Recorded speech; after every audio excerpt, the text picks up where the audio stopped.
Buenas tardes, casi noches. Nos demoramos un poquito en el arranque, pero ya estamos todos. Y vamos a compartir esta mesa redonda que llamamos 40 años de democracia, historia y... Ahí me están apuntando. La historia y la intervención en el espacio público.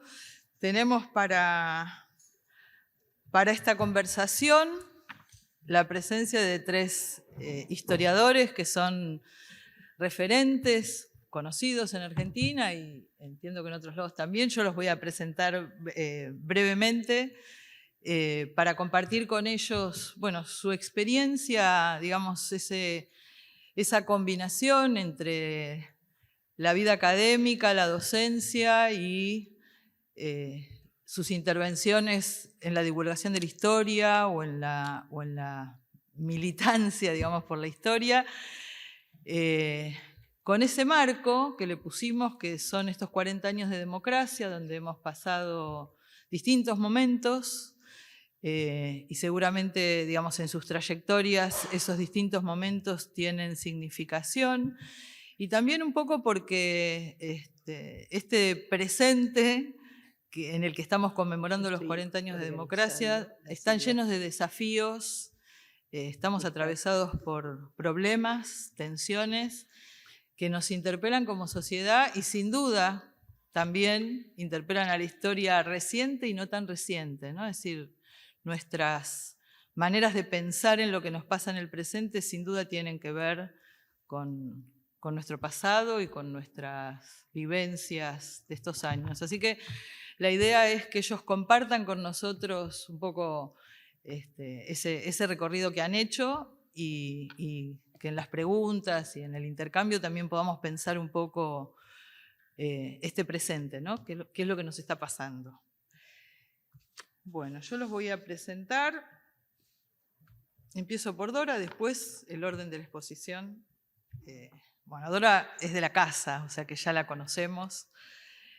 Es socióloga, es historiadora, es investigadora, militante feminista, referente en el campo de los estudios de historia de las mujeres.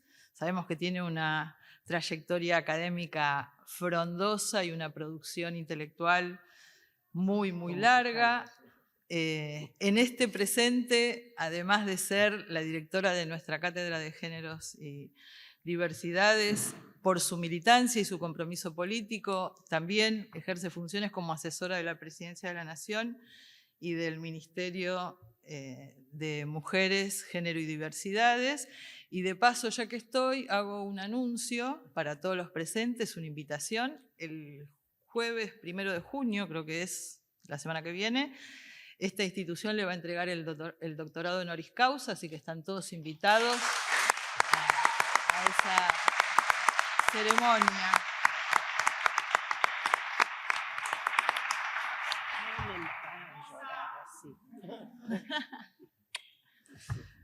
Bueno, Javier Trímboli también es profesor de historia, es ensayista, docente, ha participado en diferentes experiencias en el ámbito público, tanto vinculadas a la capacitación docente como a la difusión de la historia en amplios públicos. Ha tenido participación en la organización de grandes eventos conmemorativos que hemos compartido, como los 30 años del golpe de Estado del 76, o la conmemoración del Bicentenario, que fue una gran fiesta popular.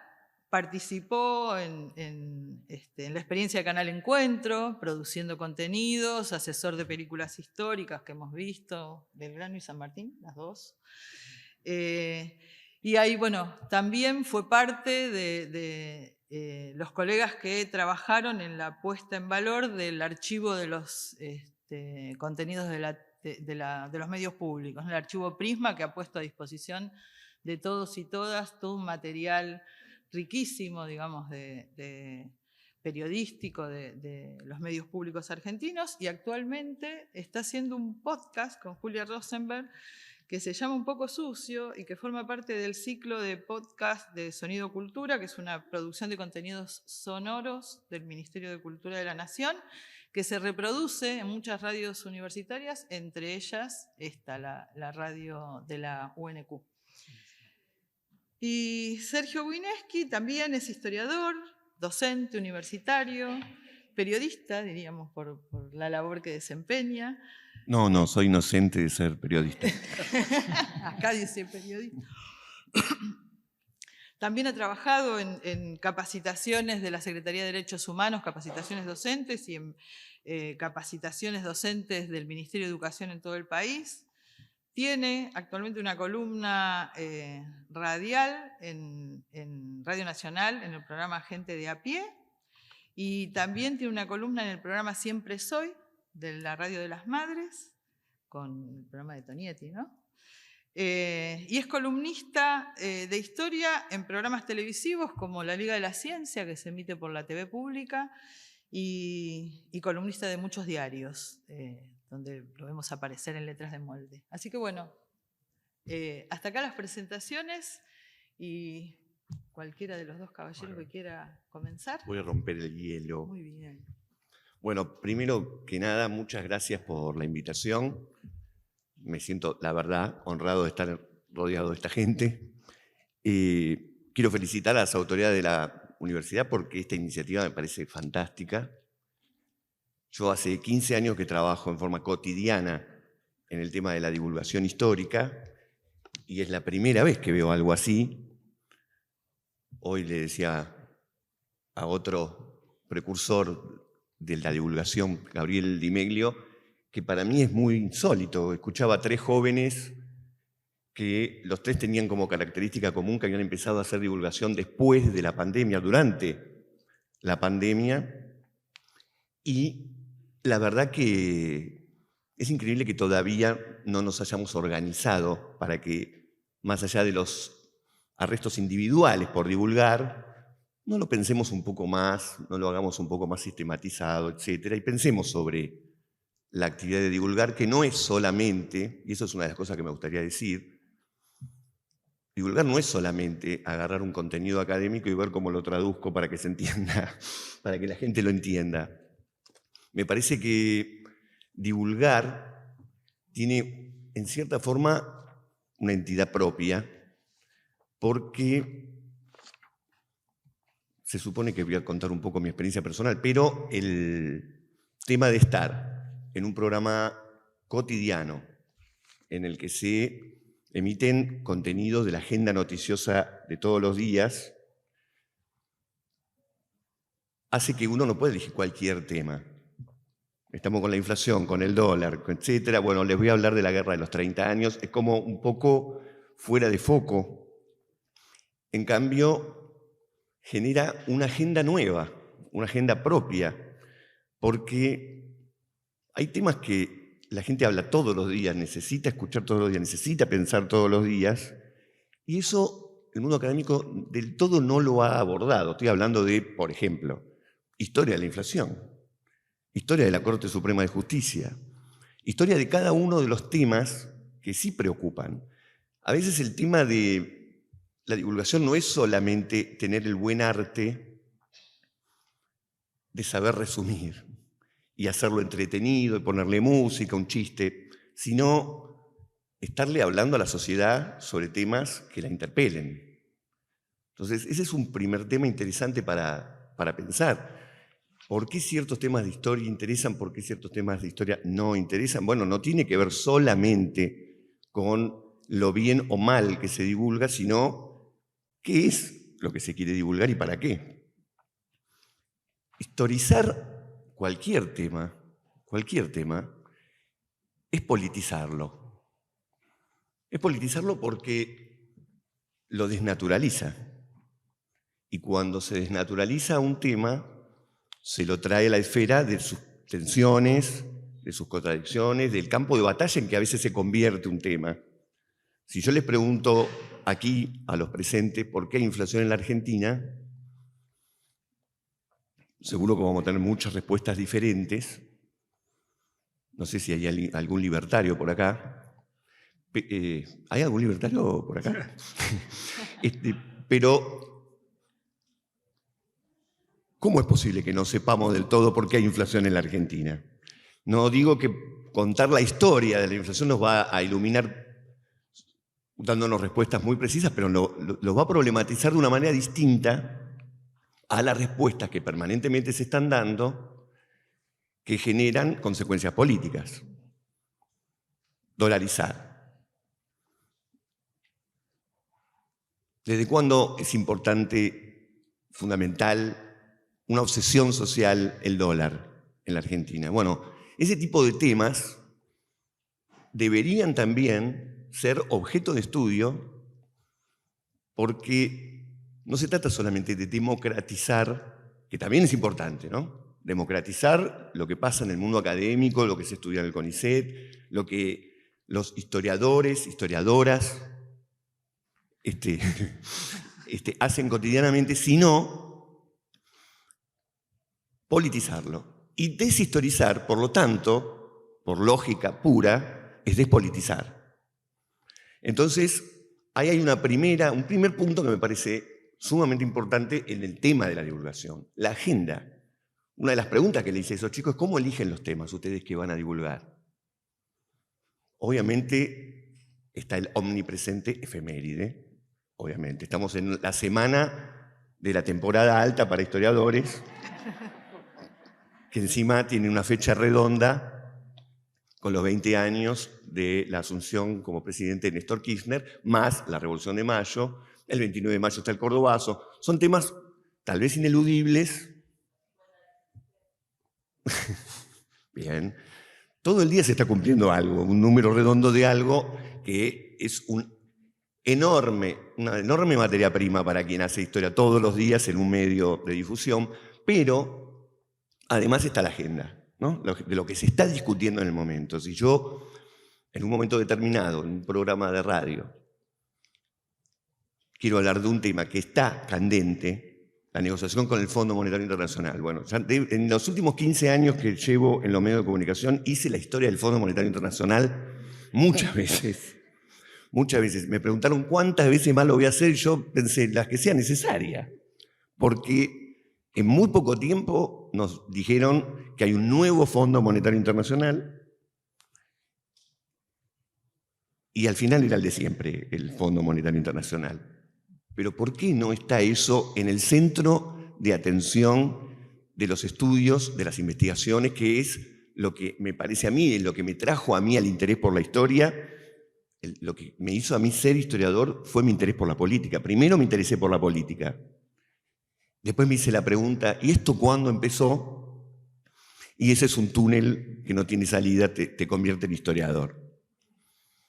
Ahora, de estas temáticas que estoy nombrando, en un momento me comprometí a hacer la historia de la Corte Suprema, empecé a investigar muchísimo, me metí en las bibliotecas, etc. Y lo primero que descubrí es que todas las historias de la Corte Suprema que andan dando vuelta en la Argentina están escritas por abogados, con una preocupación jurídica. Falta una historia social. ¿Cuál es el contenido político de los fallos? ¿Quiénes han sido sus miembros? Etcétera. Por lo tanto, por ahí soy redundante, pero si uno está pensando en historia y al mismo tiempo está pensando en tener un diálogo con la sociedad, no solamente con el tutor de la tesis, sino con la sociedad, cambia la agenda de lo que a uno le puede pasar o empezar a interesar, investigar, y el eco es inmediato. Es inmediato, digo, en este caso, que es lo que más hago yo, que es trabajar en radio todos los días, los oyentes, les oyentes. Ahora, ¿nos prepara la facultad para eso? Bueno, no sé si hace falta que lo prepare, no sé si es posible prepararse para eso. Si tengo que contar brevemente la experiencia que he tenido en estos 15 años en los medios, fue absolutamente fortuita la manera que empecé a ser divulgador. Yo me formé en la Facultad de Filosofía y Letras de la UBA, también me deformé en el mismo lugar y en un momento determinado empecé a trabajar en el Ministerio de Educación, ahí estaba Javier, y Eso me dio contacto con periodistas porque lo que yo hacía en el Ministerio de Educación era prensa. Yo era el rector de un colegio secundario y lo que querían no era un periodista, sino alguien que entienda el mundo educativo para colaborar con los periodistas que sí hacían la Tenewiki, se llamaba la Tenewiki, Inés Tenewiki. Inés Tenewiki era la que se encargaba de todo lo que era divulgación. Y ahí empezaba un problema muy interesante que es, ¿qué le importa a los medios? ¿Qué le importa a los medios? Nosotros podíamos hacer una actividad que nos encantaba en el Ministerio de Educación y no se le movía un pelo a ningún periodista. En cambio, si un alumno le quemaba el pelo a la profesora, tapa. Si no sé cuántos alumnos reprobaban un examen de ingreso, tapa. Entonces, el problema ahí, ¿cómo hacer para que un contenido que uno considere interesante, y entonces presupone que también tendría que ser interesante para los demás, ¿cómo se hace para que muerda el anzuelo un periodista y lo quiera publicar? Bueno, en esa cotidianeidad con los periodistas, en un momento determinado, una periodista querida, Nora Beiras, me dice, va a haber un programa en Canal 7 que todos los días, en vivo, va a tocar un tema diferente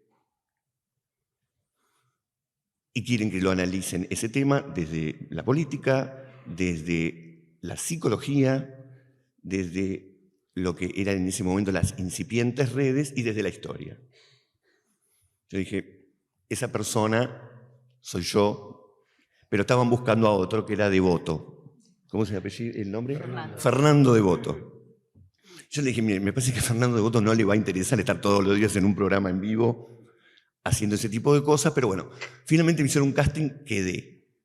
¿Y qué fue lo primero que me dijeron? Bueno, empezamos mañana, les digo para que se preparen porque les puede pasar, empezamos mañana, el tema del primer programa, lo voy a decir, es la teta. El primer programa es la teta. ¿Estás preparado para hacer un programa sobre la teta? La teta, ¿sí? Para no decirle pecho.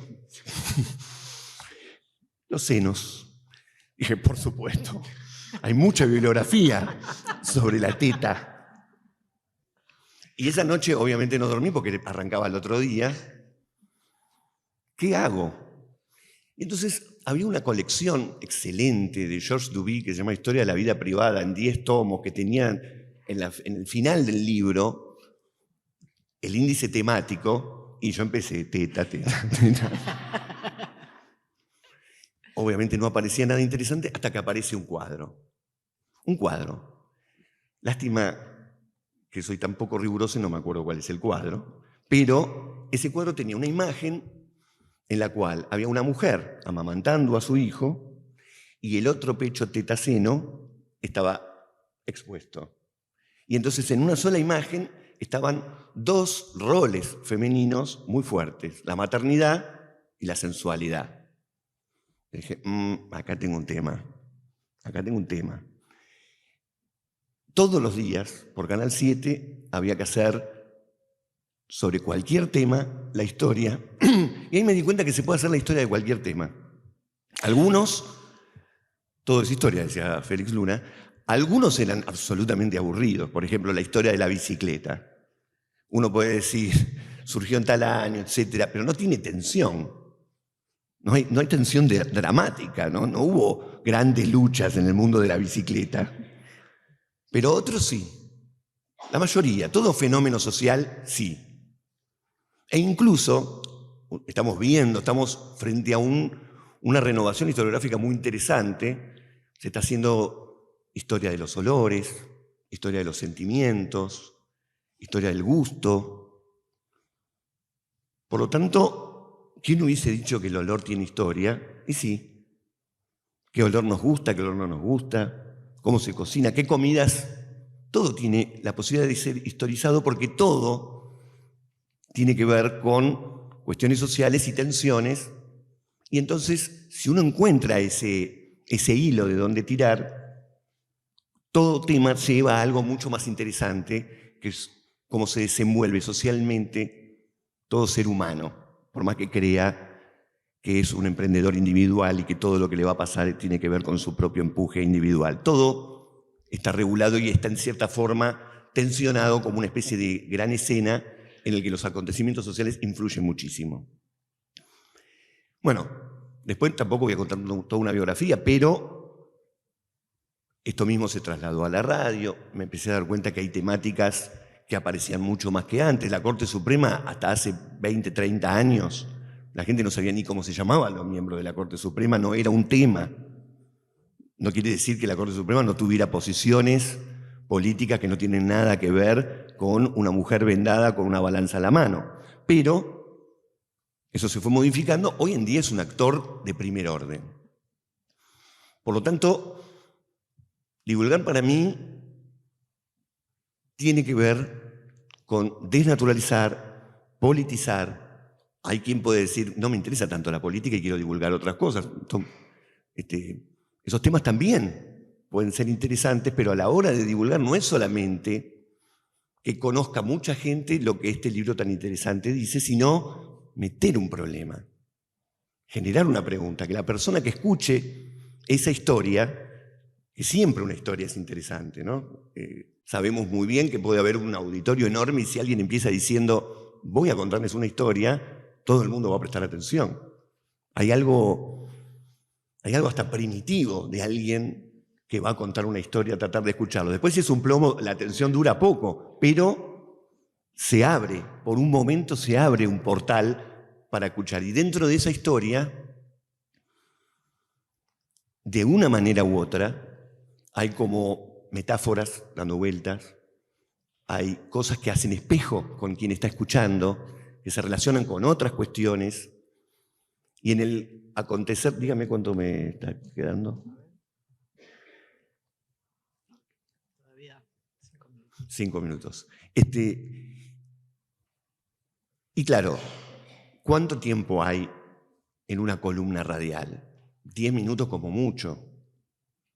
Si me llegara a exceder de eso, tengo un productor haciéndome esto, que significa terminala, cerrá.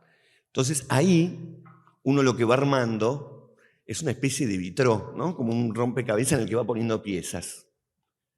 Hoy les cuento el Cordobazo, hoy cuento la Revolución de Mayo. Parece inconexo, pero hay una línea, hay un mundo que se va armando a través de eso.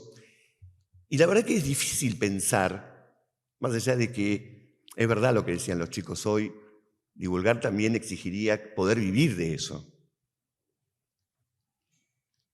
Yo vivo de eso, pero el mundo académico no sé hasta qué punto le está dando la importancia suficiente como para que la opción de ser investigador, la opción de ser docente se le agregue otra tercera opción, que es ampliar el mundo académico hacia otras esferas. Estamos haciendo un trabajo en el Ministerio de Cultura sobre el bombardeo a la Plaza de Mayo de 1955.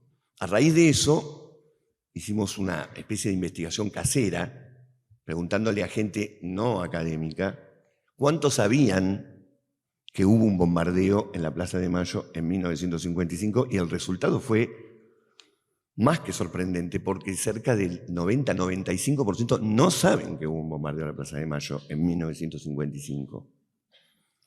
Y uno piensa, si no saben eso, ¿cuántas cosas más no saben? Y el problema no es solamente, no saben un tema tan importante, sino cómo se puede tener una visión política general de las fuerzas que están en disputa hoy en día en la Argentina, si se desconocen, si hay baches tan gruesos sobre quiénes son los actores que están participando, a qué tradiciones pertenecen, a qué bloque social que, más allá de la aparición rutilante, en realidad tiene un pasado y tiene una tradición, e incluso tiene hombres y mujeres que son parte de esa tradición. Es muy difícil, no solamente para llamar al voto, sino para llamar a pensar en otro tipo de Argentina, si permanentemente, con cada generación que va apareciendo, se va borrando la huella histórica que fue o debería haber sido un aprendizaje. Por lo tanto, voy terminando, pero con esta reflexión. No es solamente democratizar, que es muy importante. Es más que eso. Me parece que la historia es una herramienta política. Y vaya si lo saben los que se ocupan de que eso no se recuerde, porque desde el día 1, después del bombardeo, empezó el trabajo del olvido. El bombardeo de la Plaza de Mayo tiene dos características centrales. Una, la barbaridad de lo que ocurrió. Pero dos, el olvido que hay alrededor de ese tema. Y hay muchos más. Javier ha trabajado mucho la guerra del Paraguay. Creo yo que en la Universidad de Buenos Aires, cuando me recibí, casi no la habíamos visto. La guerra del Paraguay. Casi no la habíamos visto. ¿Cómo analizar a Mitre? ¿Cómo analizar el federalismo argentino? Etcétera, sin conocer ese tipo de cosas. Así que el que quiera hacer el recorrido de ser historiador, pero también ser divulgador, tiene un trabajo fuerte que hacer, pero también tiene mucha base. En toda la Argentina hay cientos, me animaría a decir que hay miles de historiadoras e historiadores que están contando a la Argentina y la están contando desde diversas miradas. El 17 de octubre está narrado hasta el hartazgo, pero ahora están apareciendo los relatos de cómo se vivió el 17 de octubre en Santa Fe, cómo se vivió en Salta, cómo se vivió en Jujuy. La mirada federal no es solamente agarrar a una persona de una provincia y que hable de su provincia. Vamos a ser federales, que el jujeño hable de Jujuy, que el cordobés hable de Córdoba, y los porteños hablamos de lo que queremos. Hablamos de todos los temas. ¿Por qué alguien de cualquier provincia no puede hablar de cualquier tema? Es un federalismo casi testimonial, ¿no? Tiene tonito, así que es federal, pero en realidad hay miradas que son muy distintas. Es muy distinto como vivieron en Ushuaia la guerra de Malvinas, que como la hemos vivido nosotros, un poco emparentados con Charly García, pero no bombardeen Barrio Norte, que era la preocupación que se podía tener aquí. Allí era una realidad. Por lo tanto, también muchos de esos trabajos de gente que por ahí está años escribiendo su investigación, su tesis, y después ¿quién la lee? Y no solamente por un acto de justicia hacia ese trabajo, sino porque nos vendría bárbaro poder tener ese caleidoscopio de miradas y al mismo tiempo pensar, si voy a hablar, voy a escribir, voy a hacer trabajos de historia pensando de cara a lo que le puede interesar a la sociedad, estoy seguro que incluso la agenda de temas que se financian para investigar podría cambiar. Eso solo.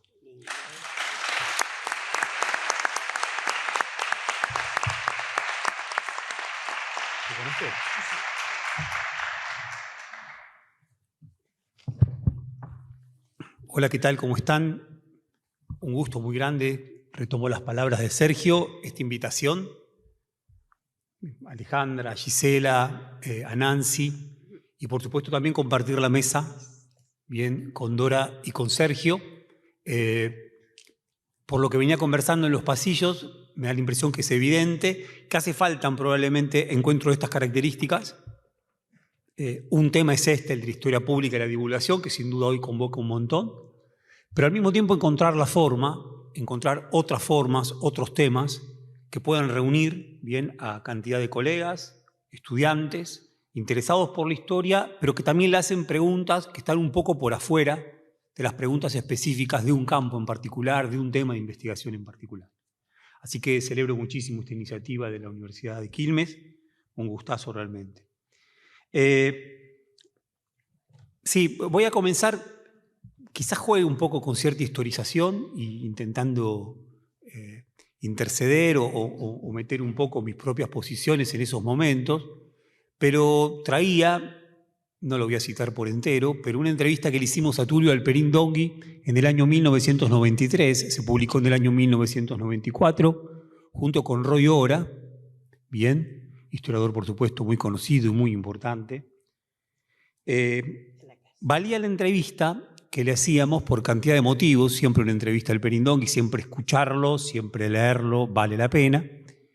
Y en este caso además era el año 1993/94 y él proponía algo bien interesante. Cuando nosotros le preguntábamos con cierto sesgo crítico cómo veía él la historiografía en ese momento, él decía que la historiografía había avanzado muchísimo en la producción con control de calidad, así lo expresaba, control de calidad, pero que a la vez sería osado pedirle otras cosas de lo que estaba haciendo porque no encontraba en el contexto estímulos para pensar de otra forma, no encontraba en el contexto incluso estímulos para producir a su interior interesantes discusiones. Si no había debates al interior de historiografía en 1994 era porque, dice Alperindón, y en ese entonces la sociedad había dejado, bien, de dejarse llevar, dejarse latir por interesantes discusiones. Dice, cantidad de estas cuestiones terminaron.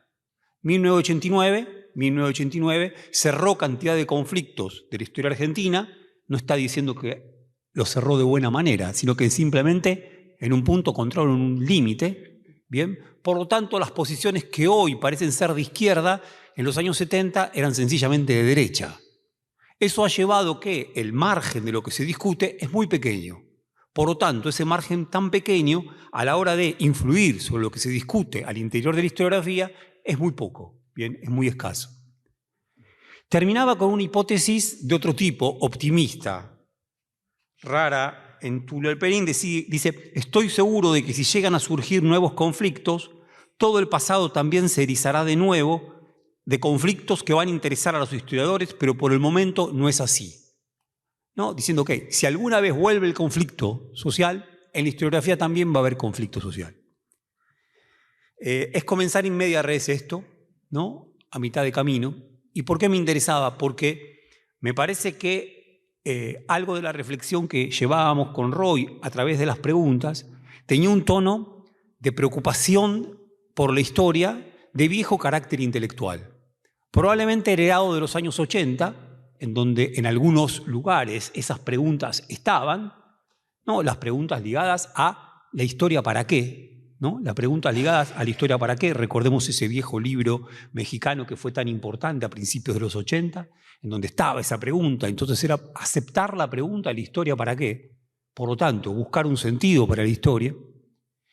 Y claro, lo que fue pasando, y fundamentalmente pasó a propósito de los años 90, es que, en efecto, hubo una historiografía que se abroqueló al interior de su propio campo, pero al mismo tiempo también, como señala Alperín, no puedo sino estar de acuerdo con él, hubo una sociedad, no me convence mucho la palabra sociedad, pero digamos, hubo una sociedad que pareció darle la espalda a los temas de la historia. Y no por capricho, Pienso en uno mismo, que terminó mirando con buenos ojos al peronismo en el año 88, 89, entre otras cosas, por la incluso capacidad de articular cierta mitología tan vieja como del siglo de 1835, ¿no? Menem hablando poniéndose las patillas, haciendo síganme, e inaugurando su campaña electoral en la plaza de Montechingolo, ¿bien? Que se llamaba Facundo Quiroga. Por lo tanto, una apelación muy fuerte a la historia, bien, muy fuerte a la historia, pero a la vez lo que hace Menem, bien, es clausurar el texto mismo del peronismo.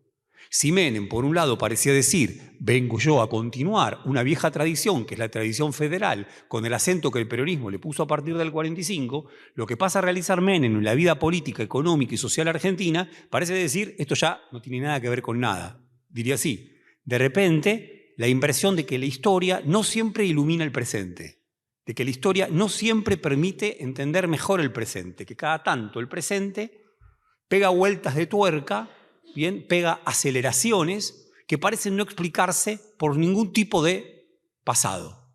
Bien. Claro, durante los 90 creo que estuvimos tomados por esta conmoción, Digo conmoción porque por un lado tenía algo medio desesperado, ¿no? Recuerdo con cantidad de compañeros, colegas, incluso habíamos sacado un manifiesto donde esa desesperación tenía casi como una búsqueda, donde hay una fuera de la sociedad al que le puede interesar la historia. suponiendo que podía haber una fuera de la sociedad que, virgen de sociedad, o por lo menos corrido, desplazado de la sociedad, sí siguiera estando atenta a la historia. Bien. Claro, evidentemente por ahí no hubo una respuesta, no encontramos una respuesta interesante. Probablemente una respuesta interesante la conocí a través del Ministerio de Educación, me acuerdo del año 2006, cuando fueron los 30 años del golpe. Viajamos con un grupo de compañeros fenomenal, estaba Roberto Pitaluga, Federico Lorenz, entre ellos Gabriel Diorio, y viajamos a Jujuy a un encuentro que estuvo bárbaro, y me acuerdo de esto, proyectábamos una película, ¿no? En cada uno de estos encuentros que eran regionales. Proyectábamos 2 días duraban, todo pagado, fantástico, para los chicos que venían, eran estudiantes de profesorados del NOA. La película que elegimos proyectar en ese entonces, no sé por qué se nos ocurrió pasar Tosco Grito de Piedra. Terminamos de proyectar la película y una chica, que recuerdo su nombre muy bien, de General Mosconi, toma la palabra y dice: yo soy de la familia ipefiana, soy de Mosconi, bien, hice cantidad de piquetes y no tenía la menor idea de quién era Tosco. No sabía quién era Tosco, no sabía de su existencia. Me acabo de enterar que había alguien que se llamaba Tosco. Bien. Claro, por un lado uno dice, ahí se veía la ruptura que produjo los años 90 entre historia y vida, entre historia y movimiento social. Los movimientos sociales en los años 90, más allá de que cada tanto recuperaran líneas históricas, en más de un sentido parecieron vírgenes de historia. Mariano Pacheco, que es un muchacho fenomenal, interesantísimo, todos los que escribe del MTD, si no me equivoco, de Almirante Brown, cuenta que primeramente habían sacado un boletín que a ellos les interesaba, que se llamaba Venceremos, y tenía una cara de Evita y una cara del Che. Y se dieron cuenta a los 2 números que por ese lado no iba. El boletín lo rebautizaron En la Ruta, porque evidentemente había algo ahí que no comunicaba. Bien, como a ellos les interesaba que se produjera una extensión mayor. Bien. Perdón, vuelvo a la anécdota de Roxana Delgado. En más de un sentido yo pensé: qué fantástico hubiera sido si Roxana Delgado hubiera sabido quién era Tosco cuando hizo los cortes de rutas que realizó desde el año 1997 en adelante. Pero a vuelta de página pensé lo contrario. Menos mal que no sabía quién era Tosco, porque de haber sabido quién era Tosco, le hubiera pesado tanto la estatua de ese movimiento obrero que probablemente se hubiera quedado en la casa, porque hubiera dicho: ¿qué estamos haciendo? ¿Cortando una ruta? Por lo tanto, ahí hay un problema entre la historia y el presente, entre la historia y la vida, entre la historia y la política. Bien, entre la historia y la política. Sin duda, lo mejor que produjo el kirchnerismo lo produjo bajo el impacto, bajo el golpe, bajo el miedo que produjo el 2001 en las clases acomodadas en la Argentina. De no haber existido el 2001 y el miedo que hubo en las clases acomodadas en la Argentina, el kirchnerismo no hubiera logrado producir lo que produjo. Las retenciones, Duhalde las pone con ese miedo. Con ese miedo. Ahora, el 2001 fue una revuelta, un levantamiento, dicen unos, que tuvo tantísimo de ahistórico. No se cantó la marcha peronista. Si no me equivoco, a un intendente, bien, Huesto Campo, creo, no sé, en ese entonces, lo cuenta Raúl Franklin en Cosecharás tu siembra, se le ocurrió hacer una marcha parecida, como si fuera un 17 de octubre, que fuera desde el conurbano hacia la ciudad de Buenos Aires. La gente se esparcía, se iban a saquear por acá, por allá, no llegó nadie. Bien, no llegó nadie. Por supuesto, ni la CGT estaba el 19 y el 20 de diciembre. Ni la CGT tiene la única marca de historicidad probablemente hayan sido las madres de Plaza de Mayo. ¿Bien? ¿Por qué? Porque cuando se lanza la represión el jueves por la tarde contra las madres de Plaza de Mayo, eso activa a los movimientos de las militancias de los trabajadores desocupados. Pero sin eso, otra cosa hubiera ocurrido. Con esto quiero decir, y por supuesto esto creo que se acerca a algún texto que a uno le interesa, por momentos un exceso de historia paraliza. Y por momentos un vacío de historia también paraliza. Ahora, a mí me da la impresión que venimos y que la etapa kirchnerista, con todo lo que produjo, sobrecargó la historia. ¿Sí? La sobrecargó la historia. Me acuerdo que nos hacían el chiste, yo por supuesto estaba, y aparte soy totalmente identificado, estaba con el kirchnerismo y trabajaba con el kirchnerismo, y ahora por supuesto también, no sé si él está conmigo, pero yo estaba con él, porque no sé dónde está. pero es otro problema ese. Bien, entonces uno estaba ahí y a veces nos hacían chistes. ¿Por qué hay que hinchar tanto con cruzar los Andes? ¿No? Y es interesante porque la impresión es que nos decían lo siguiente: es poco lo que están haciendo para hinchar tanto simbólicamente con cruzar los Andes. ¿Por qué tanta revolución, llamar a la película El cruce de los Andes revolución, si finalmente lo que están haciendo es poca cosa? Ahora, uno lo entendía justamente por ese lado, porque decía, probablemente por lo denso, por lo cristalizado que se ha vuelto a la sociedad, por lo compleja que es la administración de grandes sociedades de masa, por más que uno intente hacer poquitas cosas, esas poquitas cosas que hace las necesita hacer con muchísimo aliento, si no, no las puede hacer. Bien.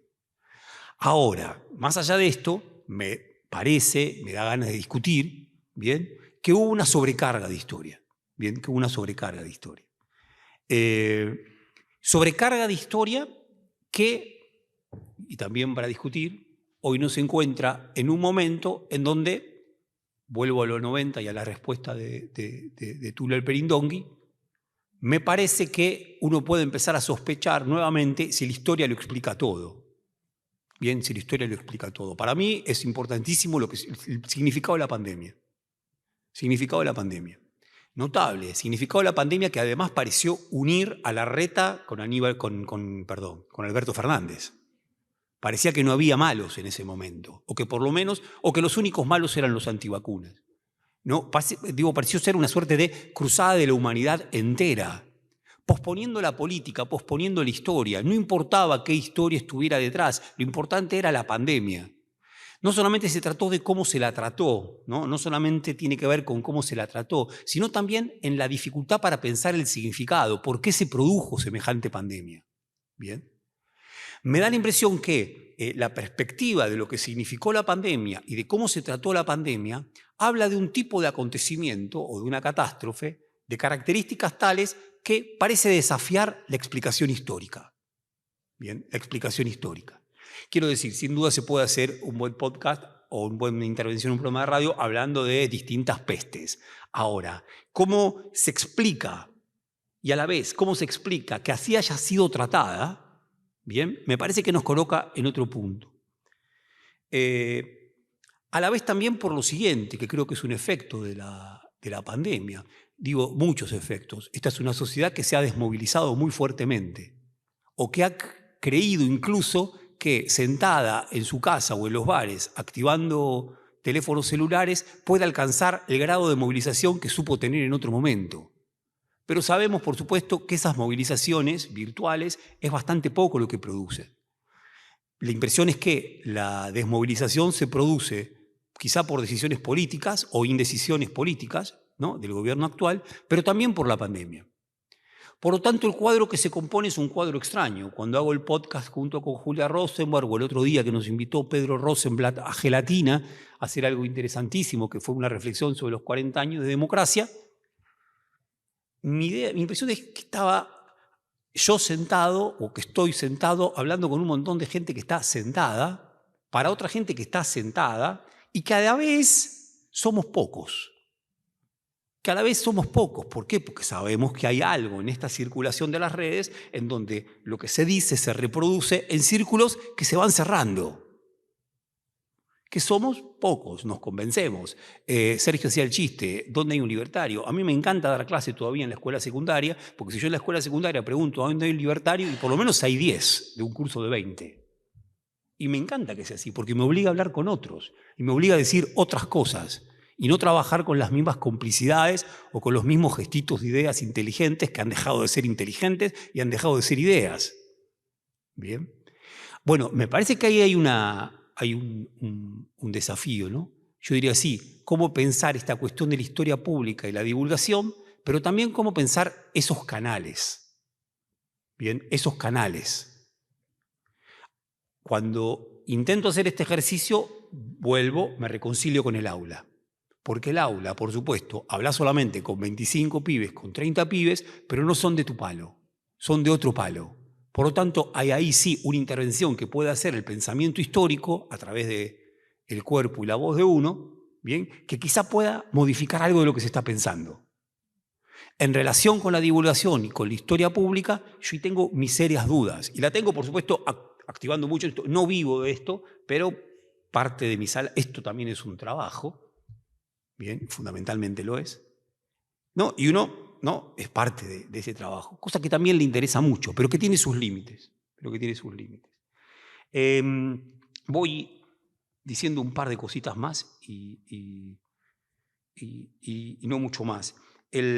Hay un teórico que dice eso, bueno, teórico no, Mark Fisher, es bastante conocido. Mark Fisher, a él no le gustaría que lo llamáramos teórico, dice, no solamente la naturaleza está agotada, la cultura está agotada. Que a mí me parece una idea interesantísima. Pandemia mediante, no solamente cantidad de compañeros, colegas, empezaron a pensar la cuestión de los podcasts y la discusión, sino que se sobrecargó el mundo de consumo cultural como nunca antes había pasado. Estoy harto de ver películas. Yo ya creo que no veo más películas. Series no, nunca, pero películas estoy como asqueado. ¿Bien? Porque es una cosa de intoxicados de películas y de cultura.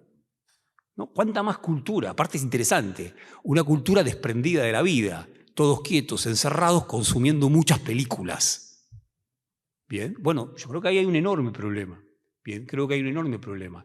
El agotamiento no es de la naturaleza, también es de la cultura.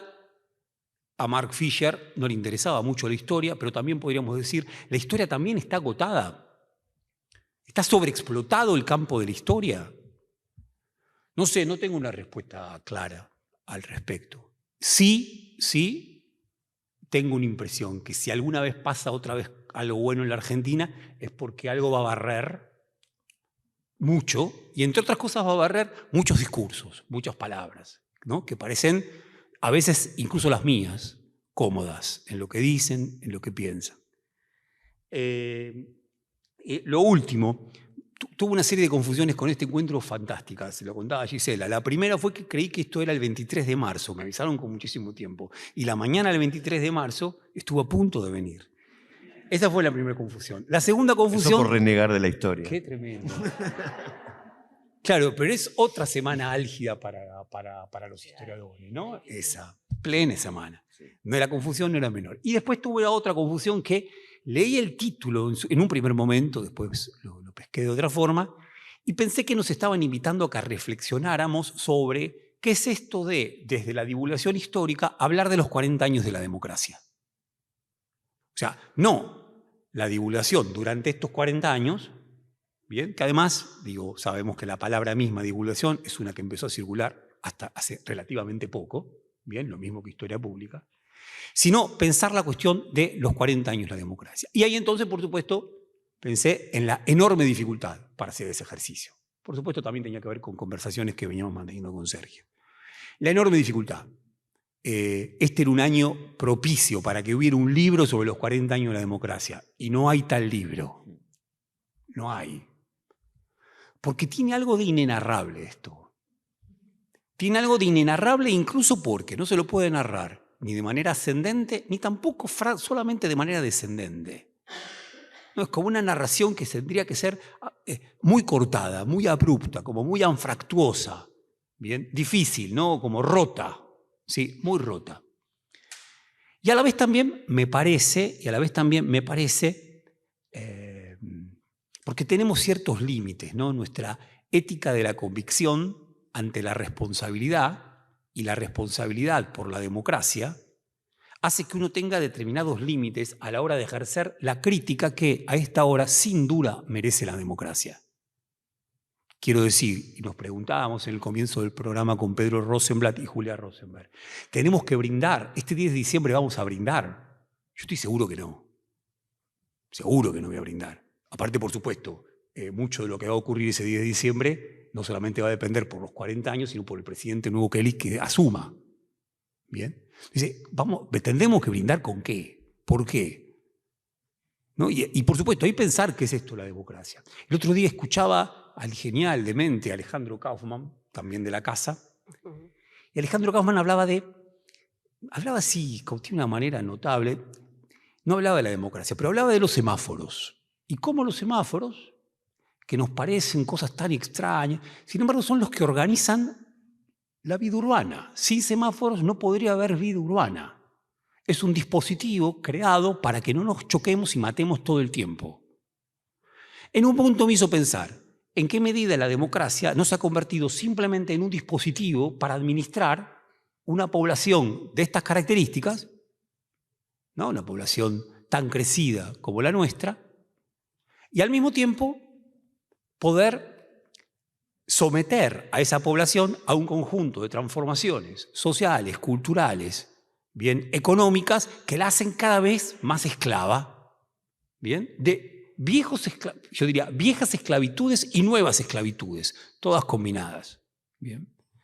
Ahora, no por nada la película 1985, que sin duda, cuando se recuerde los 40 años de democracia, se va a recordar esa película, porque esa fue la película que abrió, y probablemente que abrió y cerró la celebración sobre los 40 años de democracia, propone una imagen que sabemos cuál es, trajo por supuesto cantidades, sobre todo lecturas a favor, hoy no quiero meterme en eso, sí me interesaba pensar qué cosa, que los dos asesores no son historiadores. Federico Sigliano, bien, es de letras, Martín Rodríguez es de ciencias de la comunicación y es un gran poeta, pero ambos fueron militantes de la cámpora. Digo, vienen del espacio de la política, vienen de otro espacio.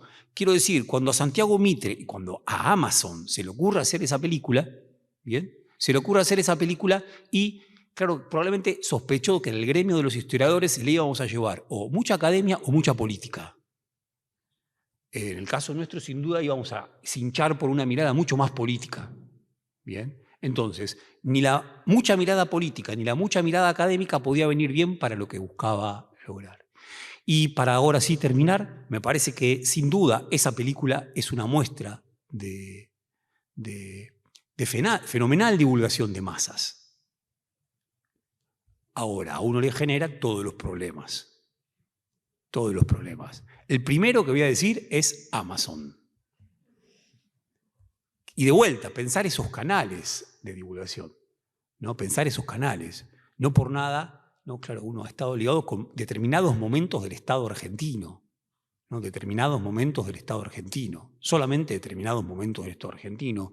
Construimos la página Prisma, el archivo de RTA, y al año siguiente vino el macrismo y directamente nos intervino. Hoy podría yo seguir cobrando podría cobrar muy bien, porque pasó la gente del canal, siempre cobró bien, después mejor todavía, pero no tenía tarea. Me dijeron, no vas a tener más tarea. Podés seguir siendo coordinador, pero no vas a tener más tarea. Quiero decir, son determinados momentos del Estado los que habilitan determinadas formas de divulgación de la historia, la que nos interesa. Bien. Bien, bueno, nada más que eso. Muchísimas gracias.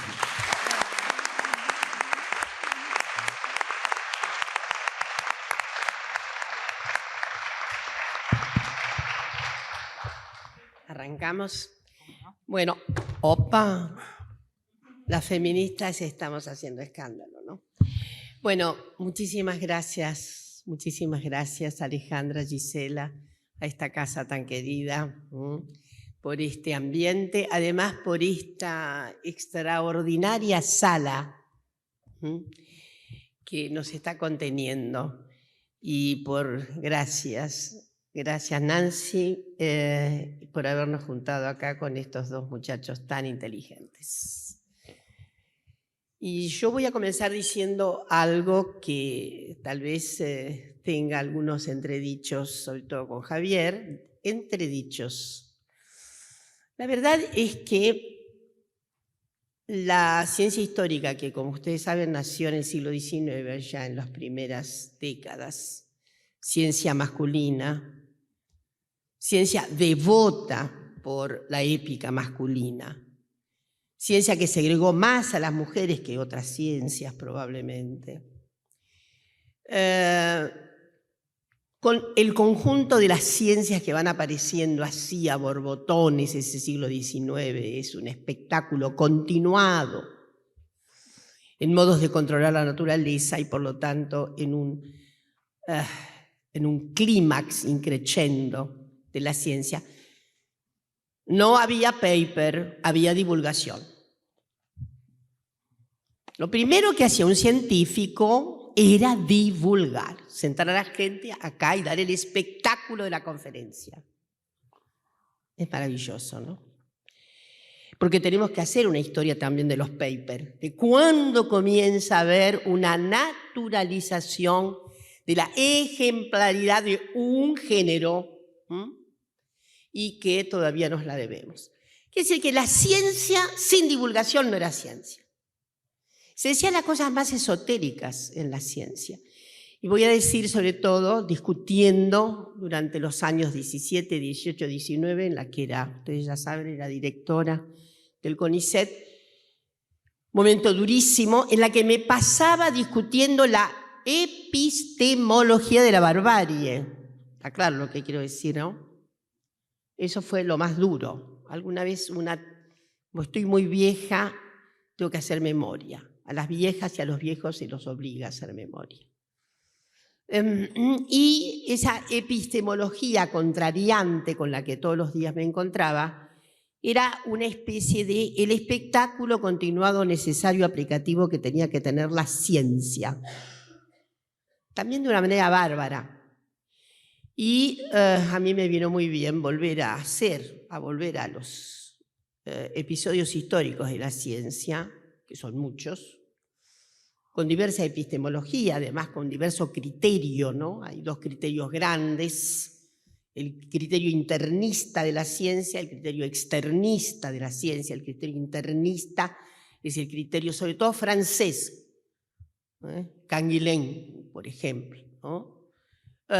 Y el criterio externista es el que dice que todo viene y emana el significado de la ciencia, lo de afuera de la ciencia, le propone, es un marco hipersocial de la ciencia, por así decir, que no es tan de la tradición francesa, notablemente es más anglosajona esta tradición. Cualquiera diría lo contrario, ¿no? Pero, en fin, sabemos que estamos en el medio. ¿Por qué? Para los internistas de la ciencia, lo importante de la ciencia es producir conceptos. Y los conceptos emergen del fragor de la ciencia en su internismo.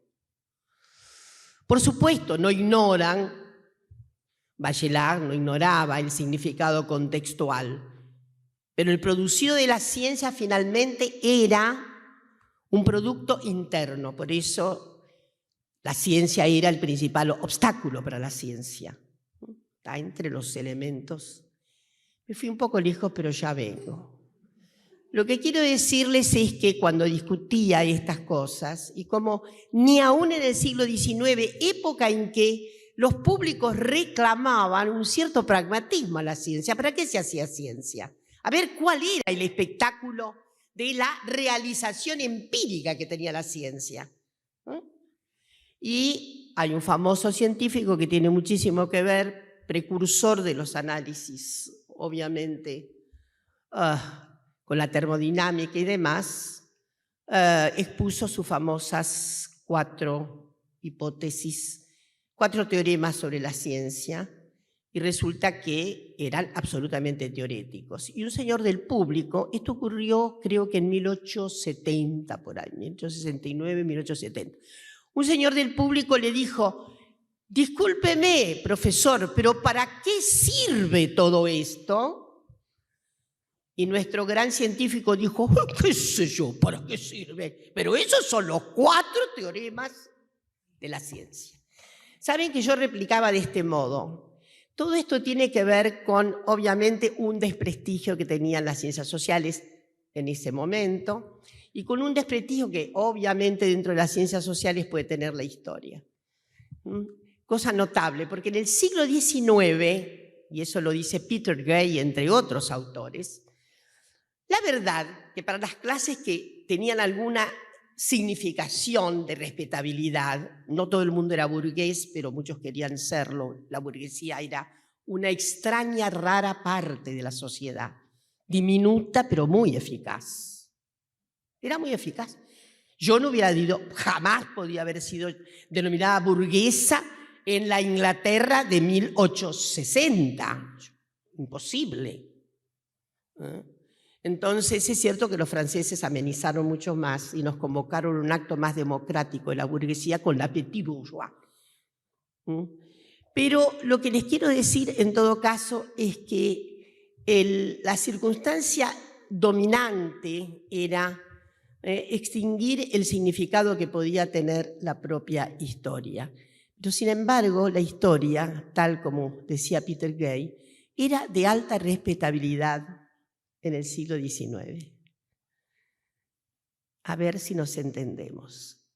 Había una divulgata de la ciencia, no solamente existía, obviamente, el discipulado post Van Ranke y compañía, pero era de buen estilo social conocer algo de historia. Le daba respetabilidad, no importa cuánto se supiera. Esto está muy bellamente contado, sobre todo Peter Gay y algunos autores más.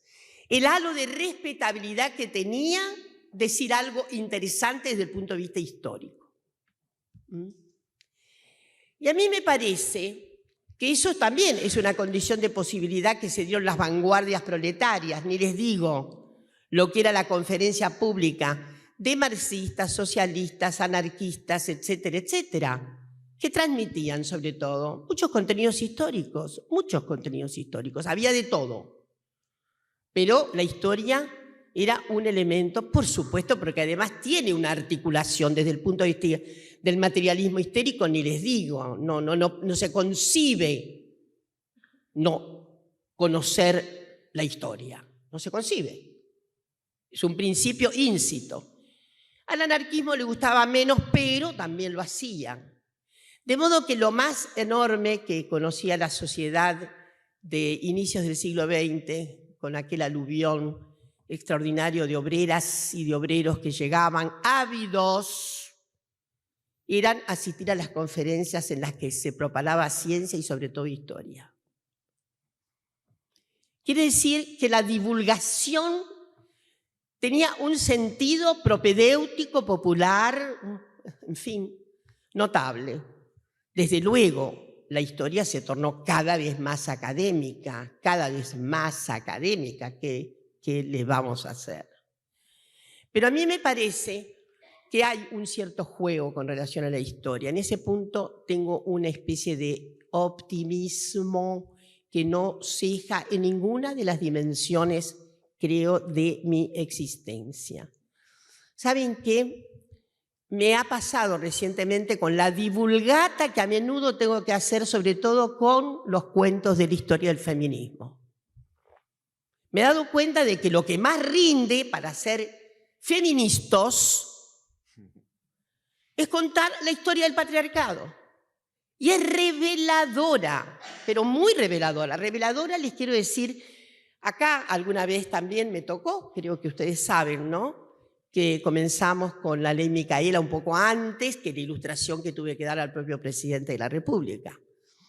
A mí me parece fascinante todavía el grado de asombro con que las gentes, mujeres, varones, todes, tienen respecto de ciertos datos cuando una les cuenta cómo se inició el patriarcado. No se los voy a contar a los chicos porque esto lo saben muy bien, porque son seguramente varones muy despatriarcales. Entonces, es notable porque ustedes saben que hay un valor de sentido común, El sentido común es el que menos sentidos tiene, pero es el de mayor comunidad. Y está, bueno, el sentido común que dice respecto del patriarcado existió siempre. Está en la naturaleza, está en la biología. Y los que son religiosos, Dios lo ha querido así. Son dos términos de la natural composición del sentido común. Bueno, a mí me divierte muchísimo contar que el patriarcado tiene pocos años. 7.000 años. ¿A qué cosa es 7.000 cuando somos 30.000 años, alrededor de 30.000 años, Homo sapiens sapiens? ¿Qué es? Es una historieta de ayer. Y eso para mí tiene un significado didáctico notable. No sé si se dan cuenta lo que quiero decir. Desacostumbrar al pensamiento que no quiere ninguna remoción de escombros, a que haya remoción de escombros con estos datos históricos, para mí es un arma de combate extraordinario. Y les quiero decir que las mejores oportunidades que uno ha tenido, en las que dice, bueno, nos fue bien esta vez, es cuando he sentido ese vibrato que todos los docentes tenemos y sabemos perfectamente que hasta que no corroemos la sensibilidad de nuestro alumnado, no hemos hecho nada. Sí, podemos conmover con lo mucho o poco que sepamos, pero conmovemos mucho más con los conatos emotivos, los conatos de emoción, los conatos que significan una cierta conmoción. Y como ustedes saben, siempre nos inauguramos en algo. Nunca somos las mismas personas, aunque parece que repitamos un ejercicio mimético de nosotras mismos, de nosotros mismos. No sé, no es así. Podemos decir la misma cuestión, pero una misma se ha acostumbrado a ver que el acento estuvo en otro lugar. Me di cuenta. Me di cuenta de que esto no tiene otra evocación, hace otro sentido. Alguna vez con el querido Carlos Altamirano llegamos a la conclusión de que nos gustaba muchísimo investigar y escribir, porque ¿cómo aprendíamos? Terminar un libro finalmente es, ¿cómo aprendí con este libro? Muchísimo. Pero no quiero irme del objeto central de esta charla. Y es que, por otra parte, la divulgación fue objeto de mala prensa en algún momento de empinamiento, sobre todo en la reconquista del Estado de Derecho. Me acuerdo la denostación, salvo Félix Luna, claro.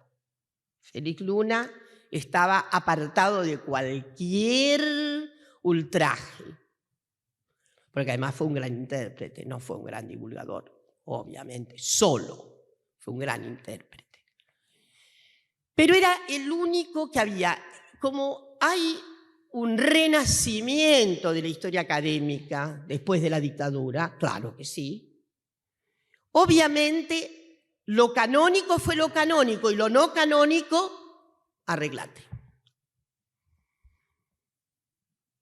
Porque esto nos ha pasado muchas veces. Nos ha pasado muchas veces que hay como ciertos círculos, ciertas estirpes, ciertos significados que tienen que ver con ciertas manifestaciones, obviamente de gran celebración, etcétera, etcétera, que se torna canónica en nuestras casas de estudio. Y, por supuesto, ha habido mucha protesta, sobre todo mucha gente de la literatura que se siente fuera del canon. Lo he escuchado más que a historiadores e historiadoras fuera del canon. Uy, las protestas de la literatura que no es canónica, ¿no? Muy grandes. Pero lo que sí quiero rescatar es que, sin embargo, más allá de las impresiones de Alperindón en aquel momento tan particular, finales de los 80, ya se venía la convertibilidad, se venían gigantismos de tensiones. Es cierto que gran parte de la liturgia que ha mencionado muy bien Javier, de alguna manera se limitó mucho. Voy a decir, el propio kirchnerismo tuvo poca liturgia de lo que serían las liturgias habituales del peronismo. Me acuerdo haber discutido con mi queridísima amiga Donna Gay, cuando ella decía, hay una reposición total. Le digo, no te engañes. Fíjate vos que en la liturgia demostrativa y sobre todo imagética que tuvieron los años de Kirchner, no fueron tan celebratorios de Perón y Evita, no, prácticamente no es por ahí. Eran evocaciones, sí, y todavía siguen siendo muy firmes evocaciones. Es cierto que también tiene mucho que ver con nuestra idiosincrasia. Me refiero al mantenimiento de ciertos reverberos de manera transhistórica, aún disminuidos en su potencia, en sus alegorías y demás. Como soy gente de una generación muy particular, ustedes ya saben. O sea que los años 60, 70 para mí fueron los años fueron mis años de militancia aguda, de crédito agudo, en que la revolución estaba a la vuelta de la esquina y cómo no se había visto antes, ¿está claro? Años de conversión masiva al peronismo. Años en que pensábamos que inclusive no éramos feministas porque eso no era parte del significado sideral, central que teníamos. Tendría por añadidura. Siempre he dicho, leí Simone de Beauvoir, El segundo sexo, no me interpeló, lo leí como literatura, ¿está claro? También me gusta decir el chiste que Simone de Beauvoir, cuando escribió El segundo sexo, no era feminista. Y me gusta decir que se tornó feminista leyendo a Simone de Beauvoir. Pero lo que quiero decir es que de todas maneras, sobre todo mi generación, hay dos generaciones que son, no sé si mis colegas historiadores estarán de acuerdo, son dos generaciones del siglo XX muy particulares. Las de la reforma universitaria, 18-20, los años 20 son muy particulares desde el punto de vista de la energía juvenil, que además reinventa nuevamente nada menos que el término imperialismo. Ahí vienen los conceptos anexados de imperialismo con ese reverbero nuevo. No era el imperialismo del siglo XIX. Y luego mi generación. Soy un elemento histórico. Mi generación es el segundo momento de la historia del siglo XX, en que hay un colapso de la gestión individual, de nuestra existencia individual, casi un cancelamiento para dar lugar a la experiencia colectiva y demás. Pero no me quiero ir muy lejos. Nuestra generación se desvivía por algo tremendo y por eso también buscaba la historia. La identidad. Pocos países en América Latina han jodido tanto con el problema de la identidad como el nuestro. ¿Por qué? Porque casi todos procedemos, tenemos nuestros orígenes del otro lado del Atlántico. Hay obviamente, hay un gran ocultamiento y olvido de nuestros pueblos originarios. De ninguna manera quiero decir que no existieran. Lo que quiero decir es que las grandes urbes, los trazados urbanos intensos, las nuevas características de la cultura y de la cultura letrada en la Argentina, gracias a la escuela pública, fueron notables.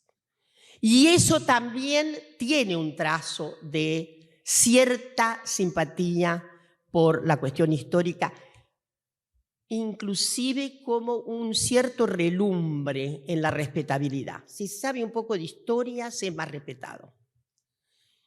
Esa cuestión siempre me ha parecido, conociendo otros países, yo me tuve que exiliar en Brasil, en donde la diferencia es abismal respecto de esa transubjetividad del imaginario societal, mucho menos preocupado por la identidad como lo que había sido nosotros, y sobre todo, por eso ahí voy a la cuestión. Para nosotros la memoria retrógrada era importante. Para Brasil la memoria era anterógrada. Era lo que había pasado el día anterior. No sabían nada de Vargas, pero lo digo absolutamente nada. Apuntaban por Vargas. Acá todavía a un chico de 6 años, todavía hoy, se le puede preguntar quién es Perón y algo va a decir, a pesar de todo. Digo, para ir cerrando, esa memoria retrógrada, que no es estrictamente lo mejor que tenemos, ni lo más, digo, tiene una cierta significación en las locuciones de la historia. Tiene una cierta significación. La historia, entonces, es una cierta apreciación. Hoy está muy desvanecido el mundo letrado que tuvo la Argentina. Digo, la apetencia del mundo letrado. Pensemos que la Argentina tuvo democracia letrada mucho más que democracia política por años. Se podía ir a la escuela pública, de ahí que había tanto atractivo para la inmigración ultramarina Esto es un valor fundamental. Y eso también nos ha hecho, insisto, mi optimismo radica en que, a pesar de todo, se sigue leyendo historia. Y una vez Eduardo Duhalde, que fue quien primero me publicó el libro de anarquismo y demás, me dijo: Dora, ¿vos has visto en algún anaquel que haya libros de historia? Los libros de historia se venden todos, finalmente. No quedan. No hay grandes cantidades esperando para ser vendidos. Eso nos da alegría a quienes hemos hecho de la historia una forja profesional. En mi caso, una forja existencial. Yo vengo de la sociología y ustedes saben que siempre me apeteció lo otro. Es cierto que historia y sociología se dan de momento bastante bien y de momento bastante mal. Y tal como lo dice Javier, hay interrogaciones que no las puede resolver la historia. Tal vez la sociología, tal vez la psicología, tal vez la antropología. Para terminar, decirles que efectivamente como no hay fin de la historia, no hay fin, cada vez debo decir, celebro más. Las contribuciones, sí, académicas. Se acaba de publicar una nueva versión de la historia una nueva historia de las mujeres en la Argentina. Ahí la veo a María. Y me conmueve. Me conmueve la cantidad de oficiantes, nueves. Es un producido extraordinario. Me refiero al capítulo Historiografía de Género. Historiografía de género. Hay algo más bullente. Hay algo más en ebullición. Hay algo más atractivo. Hoy día, discúlpenme el resto de los tópicos de la historia, que las tremendas relaciones de géneros, las disidencias sexuales, los misteriosos y singulares momentos que estamos viviendo respecto de la diáspora de la sexualidad en un país que, además de todos los pesares que ha pasado aún en plena democracia, de las amenazas que todavía se ciernen, por lo cual tenemos que volver a tener memoria, sin duda, digo, es un país que, por otra parte, a mí particularmente me da una cierta conmoción de poder vivirlo y sentirlo y a veces dolerlo. Y es lo tanto que hemos avanzado en materia de derechos para las mujeres y las disidencias sexogenéricas. Arriba los corazones, pues, porque hay muchísimo que andar en materia de producción histórica y de revelación para las grandes mayorías de eso que está ahí, porque las grandes mayorías les gusta saber también qué ha sido su propio pasado. Muchísimas gracias.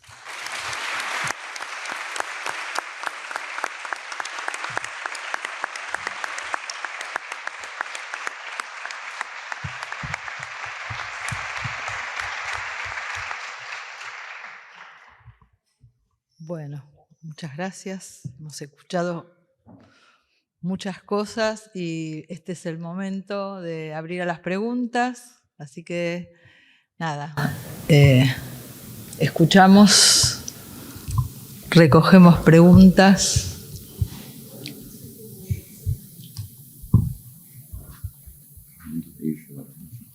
Sí, es un momento que...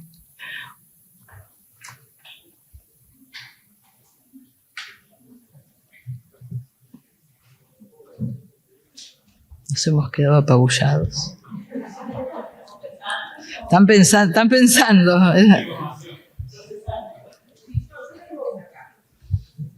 Sara, fuerte, lo más fuerte que puedas. Javier, acá estamos preocupados en este sector porque por una pesimismo que percibimos. Por el pesimismo. A personalizar, lo voy a acotar. Vos me dijiste que no sabés si vas a brindar el 10 de diciembre.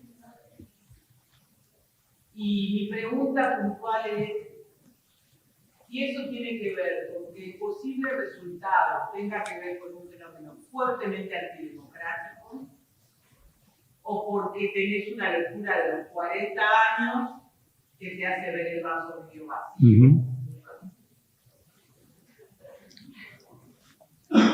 Bien. Sí, exageré un poco. Quizá brindo con mate. O sea, un brindis. No, a ver, para mí la democracia es lo que hay. Por supuesto, podemos discutir conceptos de democracia y sin duda si uno lo trae a Rancière hay una idea mucho más interesante de democracia. Claro, si uno toma una idea más interesante de política o de democracia, lo Rancière, justamente puede haber ramalazos de democracia en situaciones dictatoriales. Fenomenales hechos democráticos, ¿no? Hechos plebeyos y democráticos en medio de situaciones dictatoriales. Pero también puede haber momentos democráticos en donde deja de haber política, según Rancière.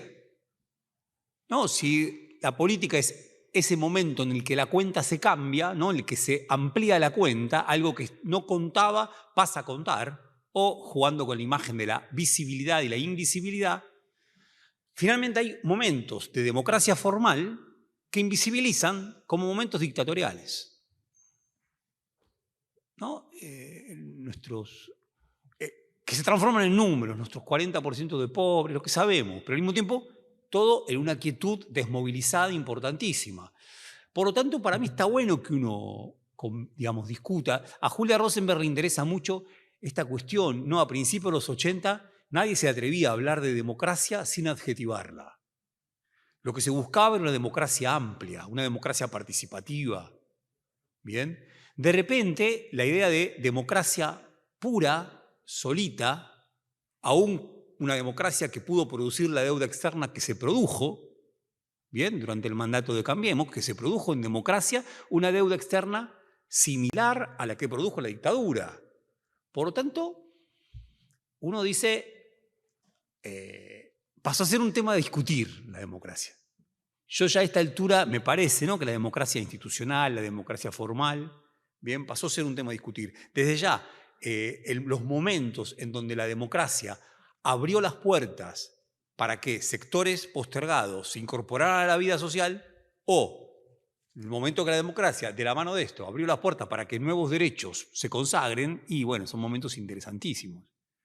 Ahora, nada, yo lo pienso en ese problema. Bien, lo pienso en ese problema. Pero algo voy a brindar. O sea, si es la cuestión del brindis, algo voy a brindar. Y aparte, hay algo de la ética de la responsabilidad también. Ante mis alumnos, ante mi familia, ante mis hijos. Tengo que ser responsable. Ya no sé ante quién tengo que ser responsable. Ese es el problema. Porque ya uno desconfía de que la historia en sí mismo, o sea, cantidad de cosas se hacían porque la historia nos estaba mirando. Ya desconfiamos de eso.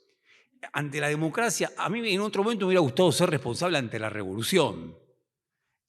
Ante la democracia hay veces que es medio ñoño, pero lo tengo que ser. Así que, por ahí.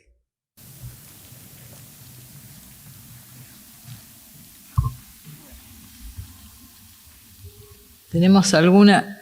Allá. Bueno, no sé si me escuchan. Sí. Sí. Acá estoy con un grupo dos grupos de introducción al conocimiento en ciencias sociales, y que introductorio estamos viendo un poco preocupados el tema de esto que marcaba Sergio, ¿no? Lo importante que es para toda identidad definirse en términos de historicidad, y cómo esa historicidad nos lleva a pensar lo político. Lo que estamos percibiendo, a veces hablando con algunos otros colegas, es las consecuencias de lo que creo que marcó algo Sergio, de las consecuencias de la pandemia, ¿no?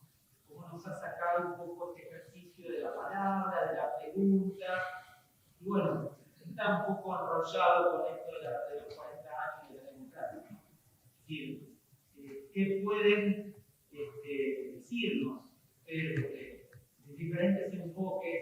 No parece que la respuesta sea la tenedora para pensar del colectivo de género, ¿no? De feminista, pero ¿qué nos pueden decir respecto a cómo recuperar la palabra o la pregunta para estos encuadres de las ciencias sociales que queremos promover desde el área?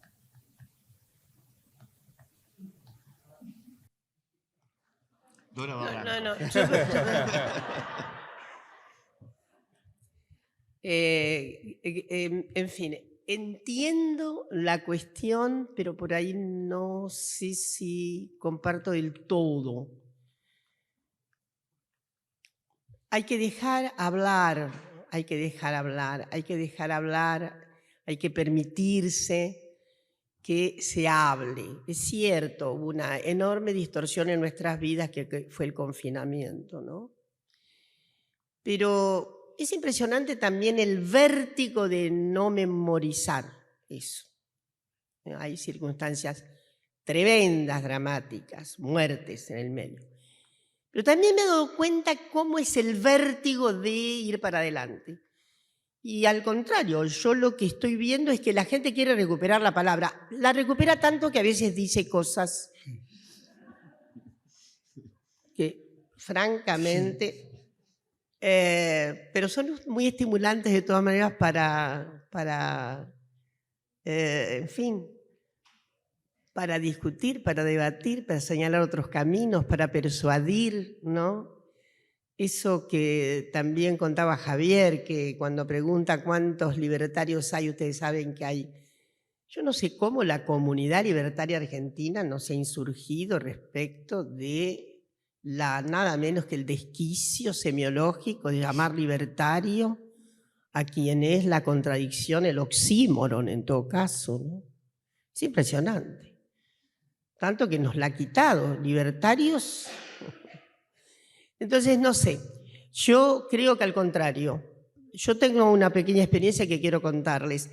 En todo este tránsito virtual en la que gente vieja como yo tuvo que aprender todo, no se imaginan los primeros momentos, o sea, ¿qué era esto? Pero después, impresionante. Nuestra condición humana es impresionante, ¿eh? Nos adaptamos, pero tuve que estuvo muy desafiado. Hablando de divulgación, una de las cuestiones es que a menudo a una la llaman para hablar de relaciones de género, y todo mezclado. Y esta vez era con el curso de aplicación del Normal 1, niñas y niños y niñas de 8, 9 años. Para mí era descomunal. Y a través de la virtualidad. Algunos estaban en copresencia en clase y otros no. Pero lo que te quiero contar es fantástico cómo las niñeces no tienen ningún problema con la palabra. Todo lo contrario. En un momento que para arrancar yo dije, ¿cómo arrancamos? Las maestras eran muy inteligentes. Yo dije, a ver, ¿cómo situar esto de las relaciones de género asimétricas? Y dije, a ver, ¿qué pasaría? A ver, si una de ustedes llega a casa, una de las niñas de ustedes, llega a casa y le dice a sus papás, ¿saben qué? Yo no quiero ser ama de casa, yo no quiero cocinar, no quiero planchar, no quiero cuidar la casa. No sé si voy a tener chicos. Y rápidamente, pero más rápido que lo que puede ser justamente la gestión del pensamiento crítico que tienen ustedes, por lo tanto hay una demora, una niñita pone su manita y yo inmediatamente le doy la palabra, que era Sabrina, se llamaba. Escuchen bien, miren lo que es la palabra. Dora, yo ya he dicho que quiero ser astronauta. Voy a estudiar para ser astronauta. Y voy a ser la primera mujer que llegue a Marte. Escúchenme. Esto es extraordinario. Además, algo impensado, digo, no solo en el modelo de la virtualidad, sino en el modelo del pensamiento que podrían tener las niñas. En suma, hay que ser optimista contra la opinión de Javier. ¿Sabés qué, Javier? Yo voy a brindar. Yo no dije nada pesimista. Yo voy a brindar con champagne crítico nacional, porque no. El crítico nacional Es apabullante. El Entonces, optimismo de la generación de los el- 60 es apabullante. porque es maravilloso. Tremendo. La mejor generación de la historia. Hay que escuchar a las niñeces y hasta la adolescencia, ya les digo, ¿qué vamos a hacer? Están ahí, están un poco azoradas algunas mentalidades, pero bueno, nada, no sé si te respondí, pero me parece que lo que hay que ver es escuchar y no alarmarse inclusive por la escucha, y dejar. La gente está con ganas de hablar. Eso es absolutamente cierto. Sí, yo una cosita nomás. A mí, a ver, yo diría sí.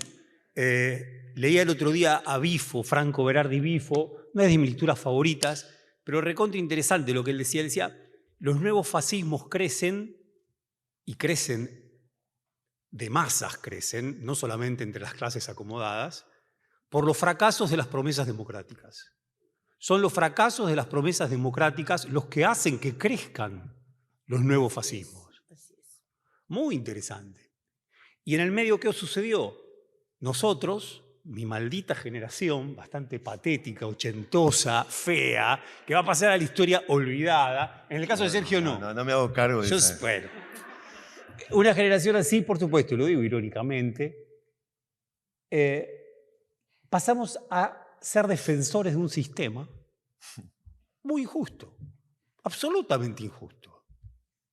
Ahí hay un problema. Les dejamos el borde de la crítica a aquellos que desde ya no coinciden con nosotros en lo que buscan con esa crítica, pero que por supuesto encuentran situaciones para ser criticadas que son muy correctas.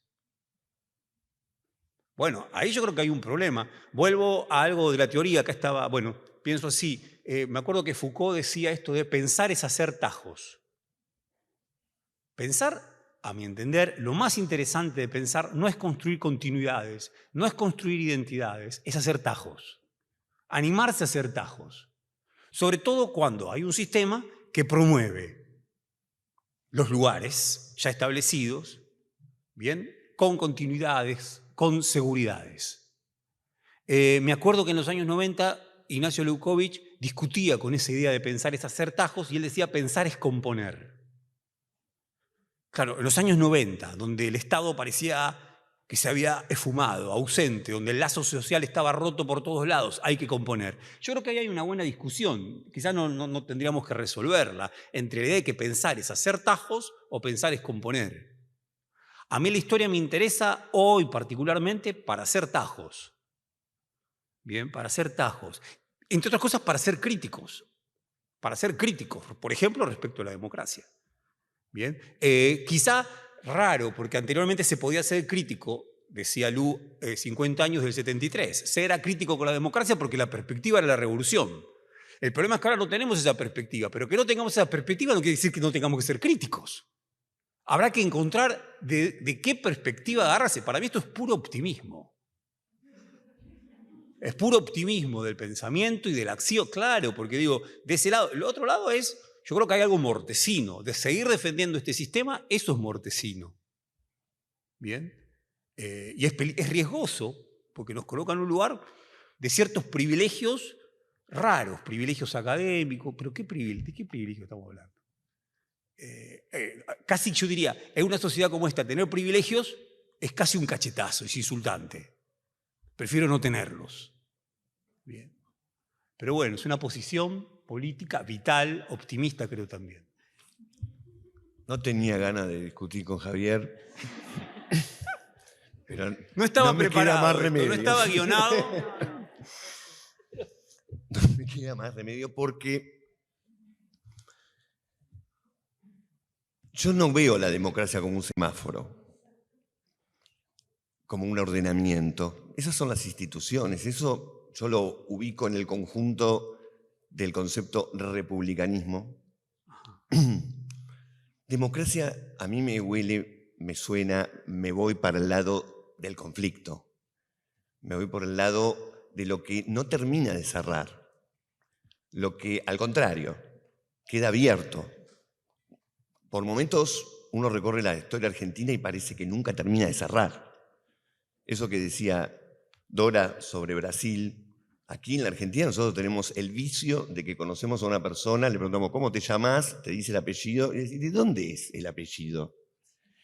Y en Brasil, una vez un brasileño me dijo, nosotros no le preguntamos de dónde es. Soy de Brasil. Y nosotros estamos buscando un origen como diciendo, así como me ves, yo vengo de Europa. No soy de este quilombo. Una sociedad que no termina de cerrarse, pero tal vez no sea simplemente un defecto, tal vez sea una búsqueda de que estamos queriendo otra cosa.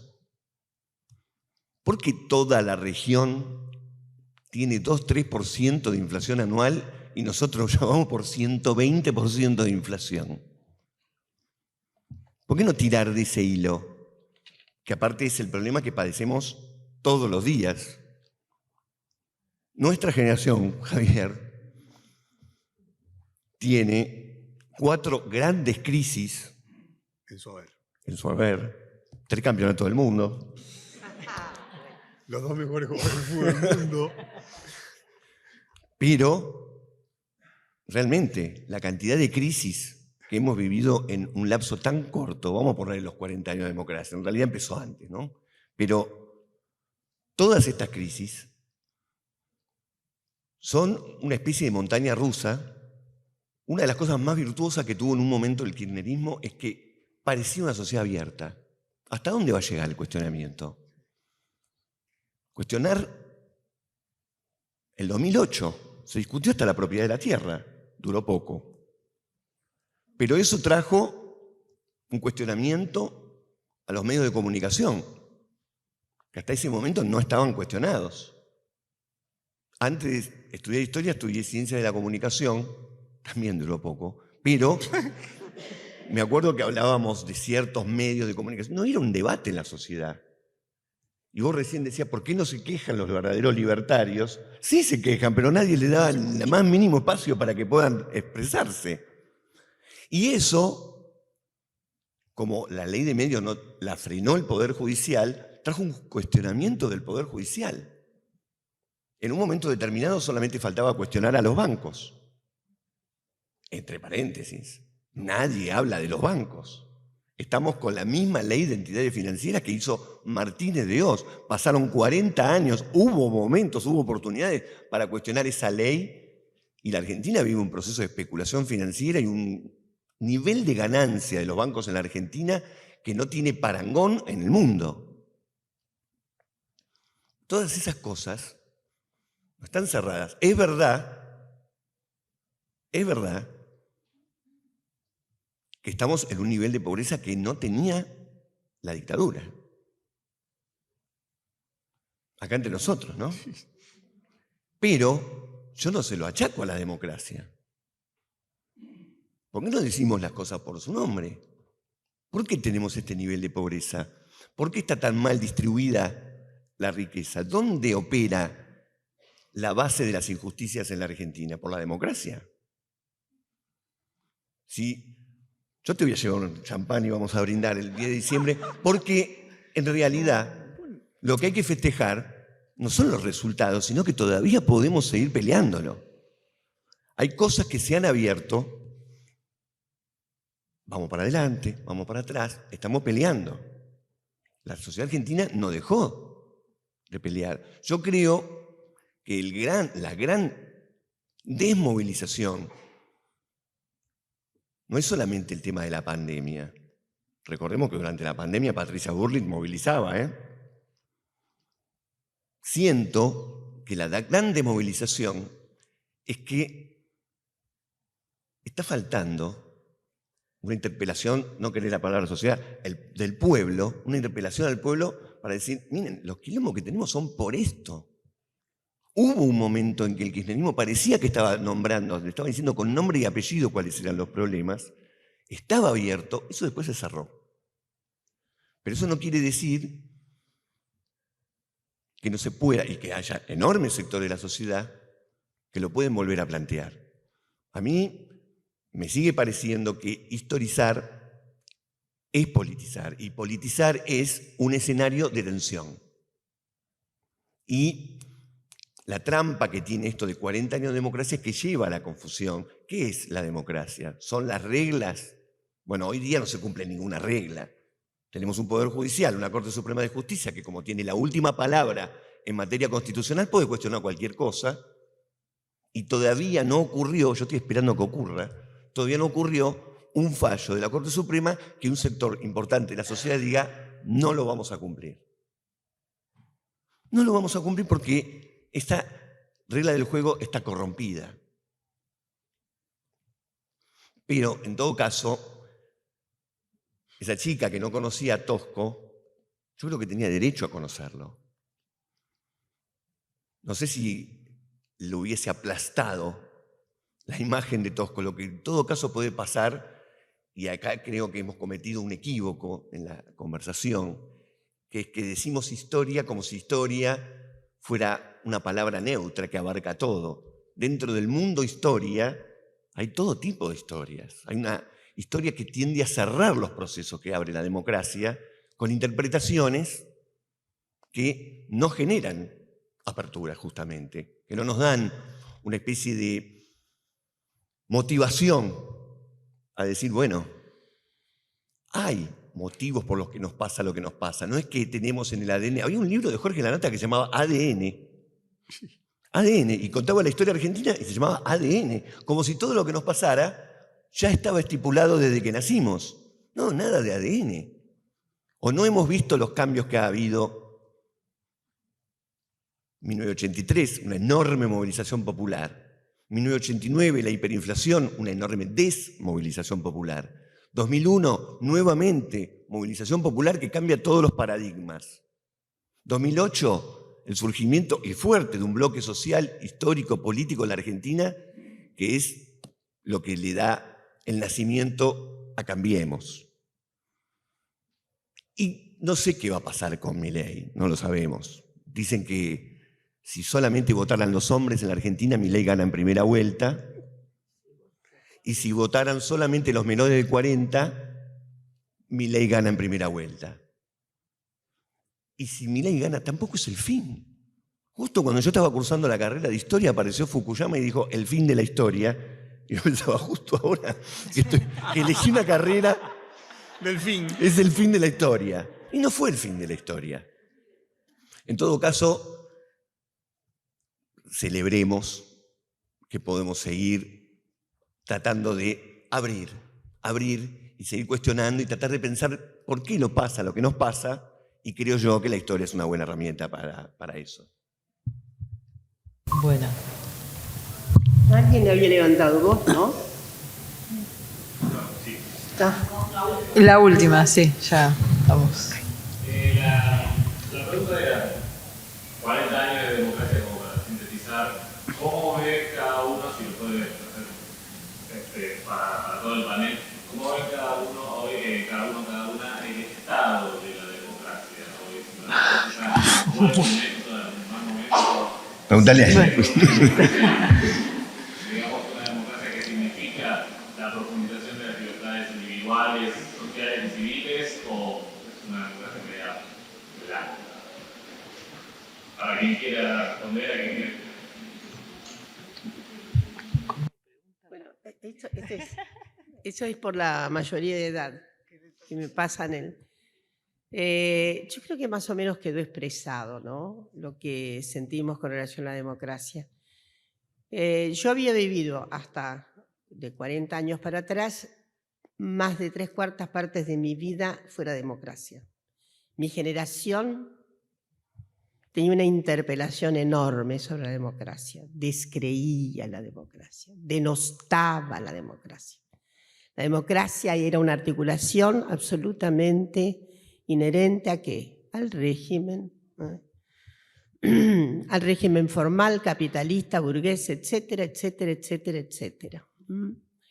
Y la única democracia intensa era el populismo. Por supuesto que podemos seguir discutiendo inclusive esto, ¿no? De modo que después vino lo más siniestro, ¿no?, que vivimos. Y yo creo que hubo una reapreciación de lo que eran inclusive los valores ajustados de un régimen democrático, valores ajustados. Por supuesto, compartimos la idea de que sin una democracia social intensa no hay democracia. Si una democracia no significa justicia de género, tampoco es democracia. Pero bueno, como estoy vieja, tengo dos obligaciones. La primera, insisto, mi punto de vista es el optimismo de la voluntad. Eso es gramsciano hasta la médula y es un punto de vista del cual una se apropia. Eso no quiere decir que sea naif, al contrario, todo lo contrario. Tenemos puntos de alarma y demás. El mundo está crucialmente atravesado, y creo que acá se ha dicho muy bien, por una arremetida bastante inédita que tiene que ver con los estropicios, sí, que ha dejado la democracia formal, inclusive la formación socialdemócrata. Esto es uno de los problemas. Y además han venido dos cuestiones que son dos fragores tremendos, que llevan e incitan absolutamente a posiciones de derecha. El miedo y la inseguridad. Miedo e inseguridad hacen una sinergia que va, eso ya también lo hemos visto históricamente. Resentimiento, miedo e inseguridad dan resentimiento, resentimiento dan, y tenemos el nido de la serpiente. Pero bueno, en algunos lugares ya están llegado. Ahí la tenemos a doña Giorgia Meloni, 20% dirigiendo Italia. ¿La han escuchado ustedes a Giorgia Meloni? Tómense el trabajito de escucharla a Giorgia Meloni. No pueden dormir, la verdad, pero está ahí. Es cierto que tiene un verbo, una retórica impresionante. No tiene Abascal, el Vox en España. ¿Han visto el programa del Vox en España? Léanlo, van a ver lo que dice. También no nos deja dormir. Por supuesto, hablan claramente de que hay un detrimento de la condición masculina, que hay que acabar con eso dado el sortilegio de la ideología de género. Lo dicen así de estúpidos. Pero entonces, todo lo que tenemos que hacer es seguir transformando, seguir actuando. Todo lo que tenemos que hacer es seguir actuando. Esto es una demanda de nuestra condición humana. Y quiero terminar diciendo que a pesar de los pesares, de los límites, de los dolorosos significados que tiene la exclusión social, no estoy tan seguro de que hoy haya mucho más pobreza. No se medía la pobreza en los años 1972. No había medición de pobreza. No había medición de pobreza, no existía la medición de pobreza. Tenemos que tener mucho cuidado con esto, porque también es una articulación histórica. Tenemos que tener cuidado. Cuando las feministas decimos no podemos medir el aumento de la violencia de género, porque no existía el concepto de violencia de género hace 30 años atrás. ¿Cómo vamos a medirla? Entonces tengamos cuidado. Eso es una buena lección historiográfica. Entonces, yo lo que quiero decir es que a pesar de lo mostrenca que pueda ser nuestra fórmula democrática, la voy a seguir prefiriendo de momento. Sigo pensando que en algún momento el mundo se va a transformar. ¿Por qué no? Pero mientras no se transforma, vamos a hacer otras transformaciones radicalmente fuertes en nuestras vidas. Modificaciones que no están tan alejados del principio democrático, es decir, son íncitos, las relaciones de género. Hagamos revoluciones domésticas y con las revoluciones domésticas hagamos todo lo que podamos para convertir, obviamente, un mundo democrático afuera y externo. Entonces, digo, a pesar de los pesares, este sistema hay que seguir defendiéndolo, a pesar de todo. Porque efectivamente, no me cabe duda de que en este momento nuestra democracia es de baja intensidad respecto de la insurgencia y la insubordinación, la rebeldía, la insurgencia que presenta el Poder Judicial. La verdad que tenemos una tremenda crisis y la vamos sorteando porque sabemos perfectamente que hay alguna circunstancia que todavía está dependiendo de acciones que antes eran vituperables, pero que se puede convertir en algo interesante, que es ir a votar. Ir a votar. Mi generación no esperaba eso. Pero bien, en esto me he adecuado a una modesta circunstancia casi conservativa. Es el único aspecto conservativo, que nos permitan seguir votando y que nos permitan, sí, tenemos que seguir actuando. Y como decía el viejo Rossellini en aquella ya célebre entrevista, por favor, no me disuadan, permítanme seguir creyendo en la condición humana.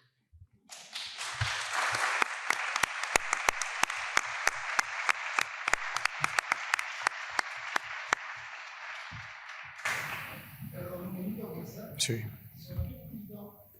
Para que no se vaya por todo, Javier, yo particularmente me considero una persona muy optimista, celebro, me siento muy identificado con Lore y con Sergio, pero creo que, por lo menos yo hoy me llevo tu pregunta problema, de acá, por lo menos mi visión, y creo que quizás lo que somos pesimistas, pero también permitámonos a veces estar cansados.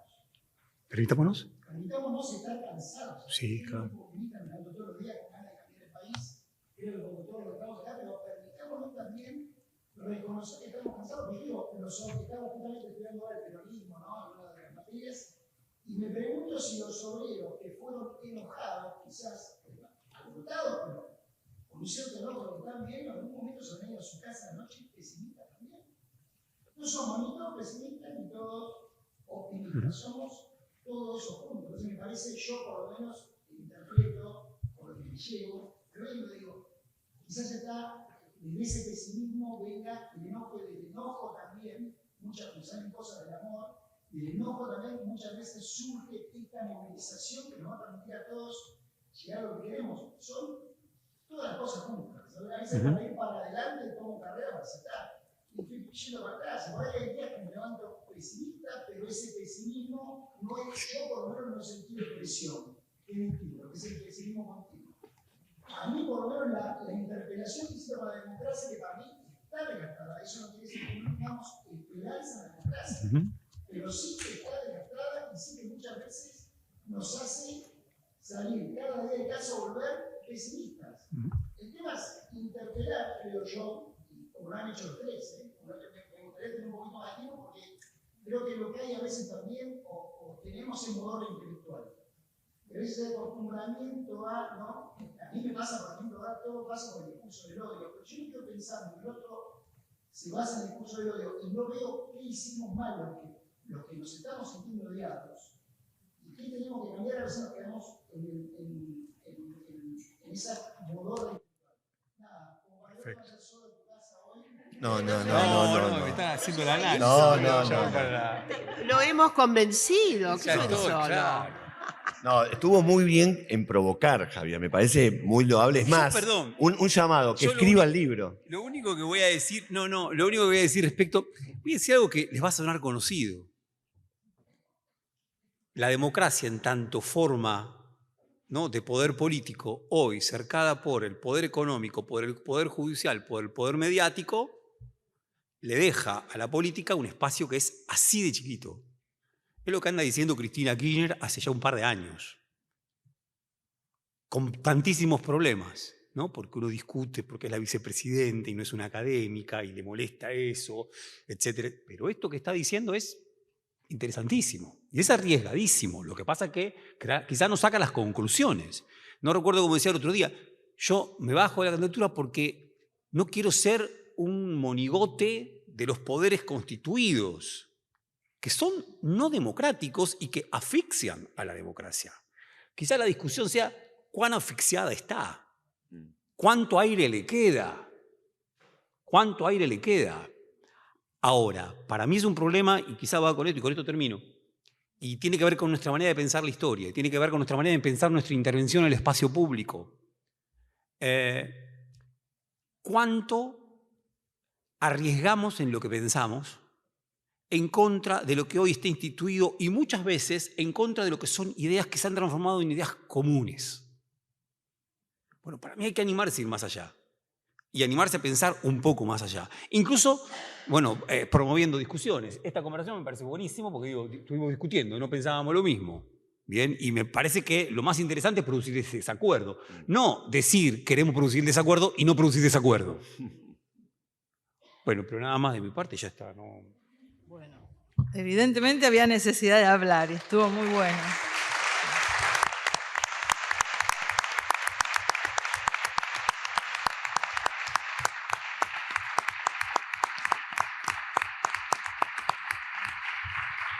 Muchas gracias a todos, a ustedes y a todos ustedes por habernos acompañado. Y como bueno, dice, hay tela para seguir.